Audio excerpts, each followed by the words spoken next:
Hey guys, welcome to the Trash Picture Show. I remember a while back a lot of people were hesitant about Robert Pattinson, the guy from Twilight portraying Batman, and he has vindicated himself between now and then. But I think for me, the moment I realised he was a very competent actor was in a 2014 David McCoy movie called The Rover. This is an interesting movie. This is essentially an anti-Mad Max, kind of Mad Max prequel, dare I say. It could be set in the same universe as the first one, and I mean just the first one. The other two are a bit too outlandish for this to work cohesively with it.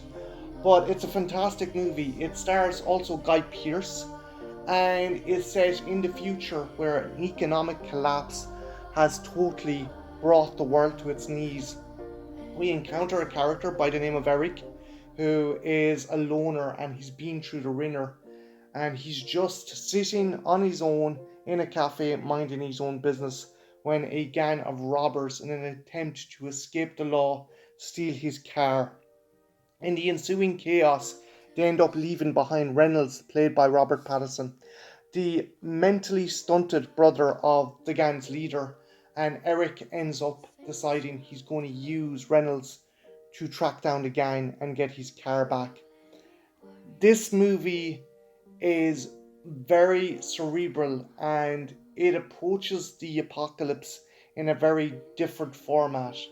It approaches the end of the world via nihilism. Every character in this world is just waiting to die. There is a few people eking by, but by and large, people are essentially at the end of their tether. There's no wasteland warriors, there's no one clad in leather armor. It's essentially people just trying to get by. And the character of Eric, again portrayed magnificently by Guy Pearce, sums up the situation so well in a very personal story.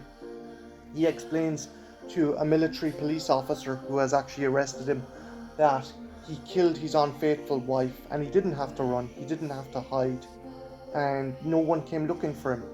In this world, things like that don't matter, and the realization of that broke him as a man. The movie is incredibly tense, but not in a very kind of action orientated way. You're always on tenterhooks wondering if Eric is going to kill Reynolds, constantly frustrating the man with his slow-wittedness, but also surprising him in certain aspects of his ability to survive. This is an interesting movie. I think more people need to see it. I would call this most definitely an anti-Mad Max movie. We've seen lots of post-apocalyptic movies aping Mad Max or trying to copy Mad Max, and this has the added advantage of being set in Australia with some fantastic actors. Again, the performance by Robert Pattinson totally vindicated him in my eyes and made him a willing and worthy contender for the role of the Batman. If you haven't seen this movie, guys, please check it out. It is a fantastic flick and more people need to watch it.